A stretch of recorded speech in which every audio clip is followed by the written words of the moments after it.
Assalamualaikum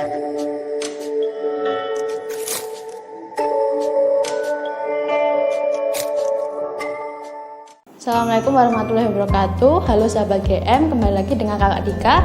Di sini akan menyampaikan materi tentang kimia, babnya adalah stoikiometri. Sebelum masuk ke materi, jangan lupa like, komen, dan subscribe YouTube channel TBB Gajah Mada. Nah, masuk ke materi tentang stoikiometri. Sebelum itu, kakak pengen mengajak kalian untuk membayangkan satu gunung pasir. Nah, dalam satu gunung pasir itu tentu banyak partikel kan yang ada di dalamnya.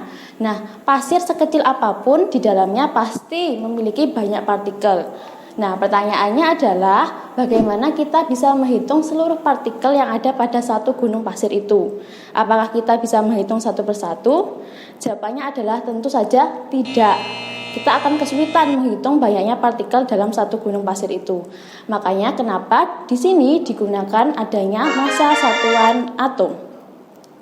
Selanjutnya, pertanyaannya adalah apakah dalam satu jenis atom itu memiliki massa yang sama?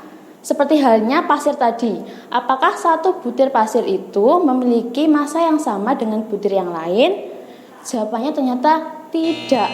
Mengapa demikian? Ternyata begitu juga dengan atom. Pada satu jenis atom yang sama, atom satu dengan yang lain tidak memiliki massa yang sama karena kelimpahan isotop di alam tidaklah sama. Lalu bagaimana kita bisa menghitung massa rata-rata dari satu atom tersebut?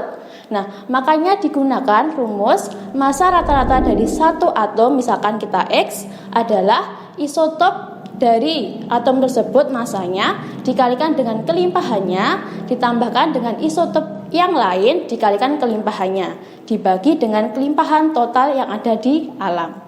Sebagai contoh seperti ini, ada Cl dengan massa 35 punya kelimpahan di alam 75%, sedangkan Cl dengan massa 37 memiliki kelimpahan 25%. Maka massa rata-rata dari satu atom Cl tersebut berapa? Berarti tinggal dimasukkan ke rumus tadi, yaitu 35 dikali 75% ditambah dengan 37 dikali 25% dibagi kelimpahan total, yaitu 75 ditambah 25, yaitu 100%. Hasilnya adalah massa rata-rata satu atom Cl adalah 35,5 SMA, yang artinya satuan massa atom. Nah, selanjutnya massa rata-rata dari satu atom ini digunakan untuk mencari massa atom relatif. Nah, apakah AR itu? Jadi massa atom relatif ini dilambangkan dengan AR.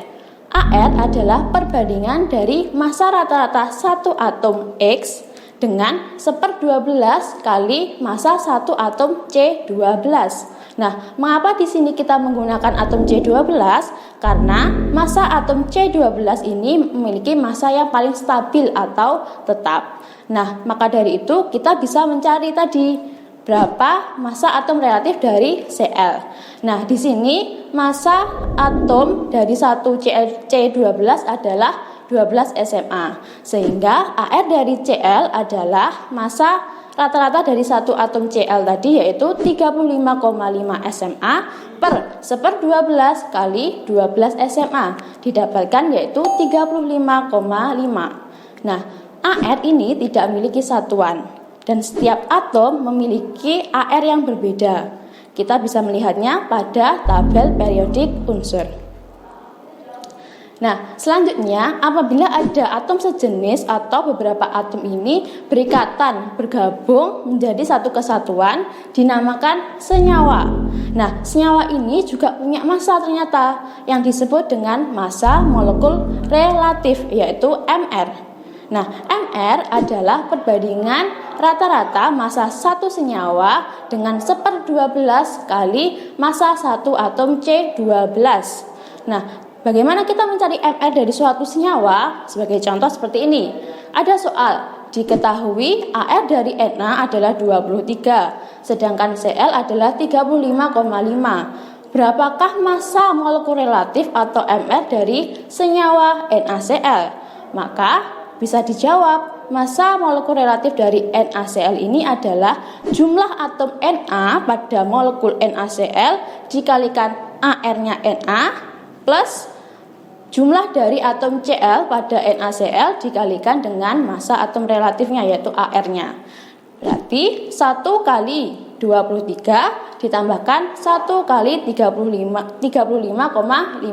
Hasilnya adalah 58,5. Nah, selain adanya AR dan MR ini juga adanya massa molar.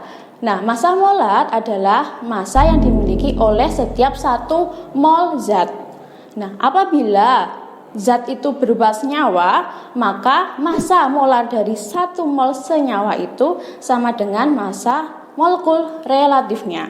Sedangkan apabila zat tersebut merupakan suatu unsur, maka massa molar dari 1 mol zat tersebut atau unsur tersebut sama dengan massa atom relatifnya. Nah, pada massa molar ini memiliki satuan yaitu gram per mol. Secara keseluruhan untuk mencari massa molar ini bisa dirumuskan yaitu massa molar yang dilambangkan dengan M kecil sama dengan mol kali AR atau MR-nya, bergantung dengan jenis zatnya itu. Nah, selanjutnya dalam stoikiometri kita mengenal adanya konsep mol. Nah, mol adalah suatu massa dari suatu atom dengan jumlah partikel yang sama dengan jumlah partikel yang ada pada 12 gram atom C12. Nah, dalam 1 mol atom tersebut mewakili 6,02 kali 10 pangkat 23 partikel.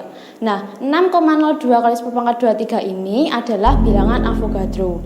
Jadi, secara keseluruhan bisa dituliskan rumus bahwa jumlah partikel atau N besar sama dengan jumlah mol dari zat itu dikalikan dengan bilangan Avogadro. Sebagai contoh seperti ini, berapakah jumlah partikel dari 2 mol NH3? Nah, berarti kita masukkan ke rumus tadi, yaitu jumlah partikel dari NH3 sama dengan 2 mol dari NH3 dikalikan bilangan Avogadro. Hasilnya adalah 12,04 kali 10 pangkat 23 partikel NH3. Nah, selain itu, Avogadro juga memberikan hipotesis bahwa pada suhu dan tekanan yang tetap, zat yang memiliki volume yang sama akan memiliki jumlah partikel yang sama atau jumlah mol yang sama. Nah, secara keseluruhan, untuk mencari volume dari suatu zat, bisa dituliskan volume dari zat atau V sama dengan mol dari zat tersebut dikalikan volume molar. Nah, berapakah volume molar ini? Ini bergantung pada beberapa keadaan pada saat zat tersebut diukur. Ada 3 keadaan. Yang pertama adalah pada keadaan STP, yaitu Standard Temperature and Pressure, yaitu pada suhu 0 derajat Celcius dan 1 atm. Maka volume molarnya adalah 22,4 liter per mol. Keadaan yang kedua adalah pada RTP, yaitu Room Standard Temperature and Pressure, yaitu pada suhu 25 derajat Celcius dan 1 atm. Maka volume molarnya adalah 24 liter per mol. Nah, sedangkan keadaan yang ketiga adalah keadaan selain STP dan RTP. Nah, pada keadaan ini kita menggunakan rumus gas ideal, di mana rumusnya adalah PV sama dengan nRT, di mana P adalah tekanan, V adalah volume zat itu, N adalah mol dari zat, R adalah konstanta dengan nilai 0,082 liter atm per mol Kelvin, sedangkan T adalah suhu dengan satuan Kelvin.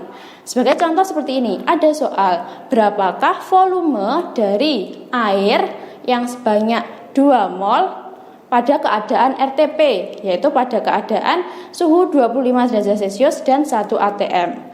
Berdasarkan pertanyaan itu, diketahui bahwa jumlah mol dari H2O atau air adalah 2 mol. Sedangkan keadaannya adalah pada keadaan RTP, di mana volume molarnya adalah 24 liter per mol.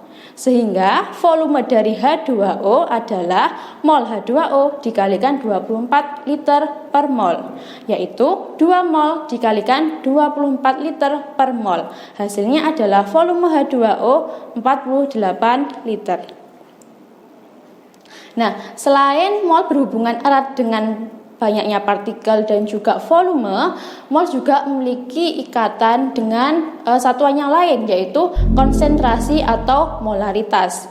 Nah, molaritas adalah jumlah mol dari zat terlarut per satuan volume dari zat pelarut. Secara umum bisa dituliskan dengan rumus, yaitu molaritas atau M besar sama dengan mol dari zat terlarut per volume dari zat pelarut dalam satuan liter. Nah, sebagai contoh seperti ini, berapakah konsentrasi dari H2SO4 4 mol dalam 500 ml air? Nah, dari pertanyaan itu diketahui bahwa zat terlarutnya adalah H2SO4 yang memiliki 4 mol, kemudian zat pelarutnya adalah air yaitu 500 ml.